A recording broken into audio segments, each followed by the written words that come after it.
going on, everybody? This is James with MDG. I'm here with Zach Myers, Justin Moore, here at the Machine Shop in Flint, Michigan.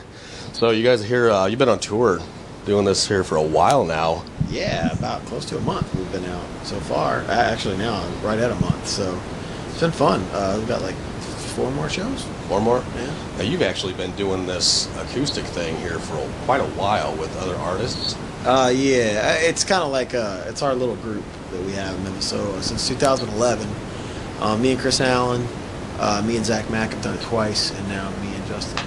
And so it's all a little group. And if we ever could all do it, all 4 of us together, we would. It's just scheduling, and right. He's in his band tours, and then Zach Mack has a band and kids.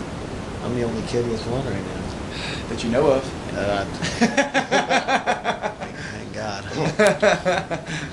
So everybody seems to be doing these acoustic shows here lately. You got like bands like Seven Dust, 10 years, been on tour. Actually, Great White just seen a while back they were doing an acoustic tour. What seems to be the draw from an artist perspective? Is it just more of a fun thing, or? It is. It's way less formal. I think doing acoustic shows, you kind of have a lot more freedom to kind of just do almost what you want on there, instead of having to have everything with lights and pyro and a whole production aspect of it, when you can just break it down and play songs just for as songs and not have to worry about the production value. I think it adds a little extra funness to it. Yeah, I think for us, I think we did it when Shinedown did it. We hadn't seen really any bands do it in 2010. We just kind of wanted to bring like a storyteller's type vibe to a stage and move it, so where everyone could hear it and it would be different every night. And that, like he said, like when you're doing it like that, there's no pyro, there's no this. You can literally change the set like that if you want. So, and that's what this is for us. I mean, we don't make a set list. We just kind of make a list of songs that we kind of like to play, and then it's never stuck to that. It just kind of moves around, and it's just been a lot of fun. It's very freeing going up there and not knowing what you're going to play. Okay. Well, we kind of get into the award shows here. Noticed recently that it seems like the rock genre in general has been shit on. Why, in your opinion, do you see that? Does it seem like it's been? I think the bigger award shows, I'm not going to say any names. Clearly everyone knows what I'm talking about at this point, and I put my foot in my mouth.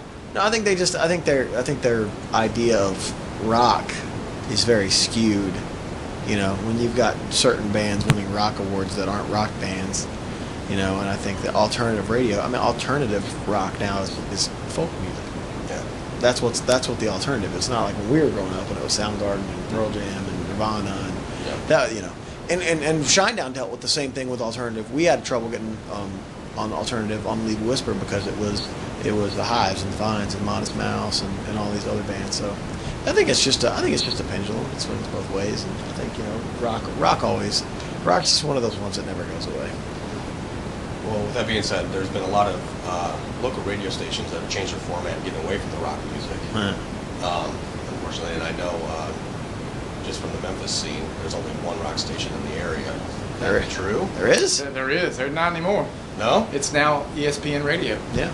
So we've got 98.1 The Max, but it's classic rock leaning. But luckily for us, they play a lot of Shinedown.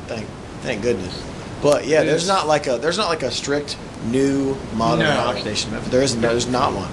So what? It's a classic rock station. Is there play sprinkle in modern music? Is there something the artists need to do to get the rock stations to come back, or is it just one of those trends that's going to turn around eventually? I think it'll turn around. I think it turns around. Yeah. I mean, you're seeing there's a crazy swell of. Even though it's not music related, it's sports talk radio. In like the last 5 years, is like taken over. I think it's booming. I think it's going to go back. People are going to be wanting a rock station. Probably the same way in the 80s when everybody got tired of electronic drums and suddenly they were like, wait a minute, we need a rock station. And alas, you have Nirvana and Pearl Jam, everybody else playing rock music. I think we're just in one of those spots to where kind of it seems bleak at the moment, but eventually rock and roll stays around. It never goes away, but everyone's don't want to hear it again. I think it's like country in a way, in that sense that it doesn't really go away. It kind of stays around, and it may fall to to the middle of the spectrum, and then all of a sudden you're back in it. So. Well, hopefully sooner than later. Yeah, we'll Yeah, see. for sure. I mean, I think luckily we've had success in being able to play these bigger venues and stuff like that. And I love seeing rock bands do well. I like seeing. I mean, the thing is you still. The hope in that is that there's still crazy big rock festivals that still do insane numbers. Kansas City Rock Fest, insane. Rock on the Range, nuts. 21 days. Rockville is going on today in Jacksonville. Yep. We played that last year. There's so many great rock festivals out there that still do well. So I mean that it's not dead by any means. I just think radio is. I think they're being smart businessmen, and I think they realize it right now that this is not the time for that. There's a lot of electronic, EDM or EMD or EMT. I don't know whatever. I think it's DMT. EMT, yeah. Electronic music turntables. So that's where Turntables. So that's where the internet radio stations are really profiting as far as getting the rock. That's where Yep. they're trying to get the rock. It's smart. They hit it while it was hot, and they go, you know what? All these rock stations that are, progressive radio stations and on regular channels and are falling by the wayside. And so what we're going to do is the internet rock stations are getting listeners. And and XM is Sirius is such a great outlet for new bands. I've never the people over at Octane like Kayla and Jose and all those people, they play new bands all the time. So it's I think that's great for new bands because they get to be on the radio. Right. And I've discovered so many new great rock bands from Octane. So shout out to Kayla and Jose over there. Now, as far as another outlet for rock music, social media is, in my opinion, good and bad. It seems to really promote a lot of up and coming bands who are through bands that are like, hey, check out my buddy's collective page, and they have, and they've found a lot of good music. At this point, is the social media is it still going in a good direction for the artist, or is it causing more drama? I'm not the guy to ask for that. For me, it causes drama because I say what's on my mind and end up on some stupid blog the next day. Yeah. But no, MDG. I think no, I think it's good. I think as a new band, it's your best Absolutely. option. It's a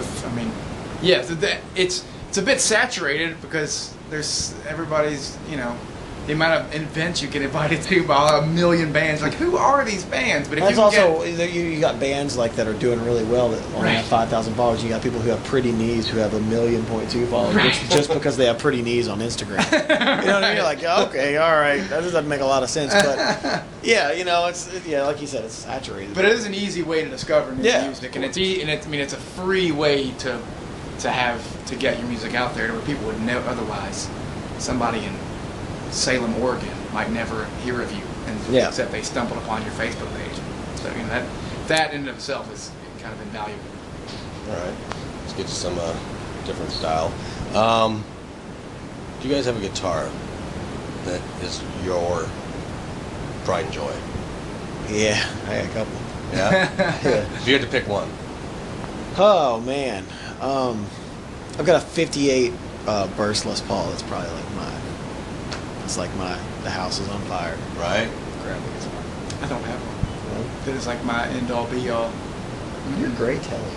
I do love that gray Telly, to be honest with you. I know it's there. That's in saying that I don't have one. I do love my gray. I have a gray Telecaster it's like a silver with a black pickguard that is Huge chunk missing out of it. Yeah. huge chunk missing out of it. Worn, definitely used. Mainly because our Mainly buddy because Chris Allen dropped it. Yeah. That's probably mine. Yeah. All right, so you guys have a song that you hear that the world stops and you just zone in and nothing else matters at that moment. I got a bunch. It's hard. And that was kind of a I broad. probably have at least at least I probably have. I mean, at the absolute least 5, probably 10. Give me Mine vary. I mean, there's all timers, I guess, and then there'd be some newer songs that I'm like, whoo, you want to stop at your track. With or Without You, for me, is always Sure. all time. U2 is my favorite band, and With or Without You is my favorite song of all time. Forever and Ever Amen. The Dance by Garth Brooks. Yeah. A lot of country songs, actually. Still Stairway. I don't ever get tired. If it comes on the radio, I'm in it. Yeah. I'm already in it, so I'm not turning it. There's like a million other rock songs that are legendary that I'm like, okay, like I've heard a whole lot. I probably don't know that I've ever changed the station on stereo. It's just one of those It's things. just one of those you don't like. It's such a nostalgic memory for me. So that's. What about you? Think 3. Give me Three. I mean, I probably like not getting out. Like even if you're at your destination, you're not getting out of the car. Oh, I'd probably still turn up Rocket Man as loud as I can do it. Rocket Man. I tell you what, even a newer song, like I mean, it's only like maybe a year or two old, but it still gets. Like it comes on my iPod, I'm still like phase everything out. The song by Brandy Carlisle called "That Wasn't Me," and it is phenomenal. Oh, that's great. It is. Shout out, BC. Shout out! I'm serious. It's great. I mean, that stops me in my tracks every time. It's not a classic song. It's not even a well-known song, but That's like me, like with I Hope You Dance. phenomenal. Too. Yeah. I Hope You Dance is like one of my favorite. Lyrically, probably one of my favorite songs ever. So after you guys tour here, what's the plans?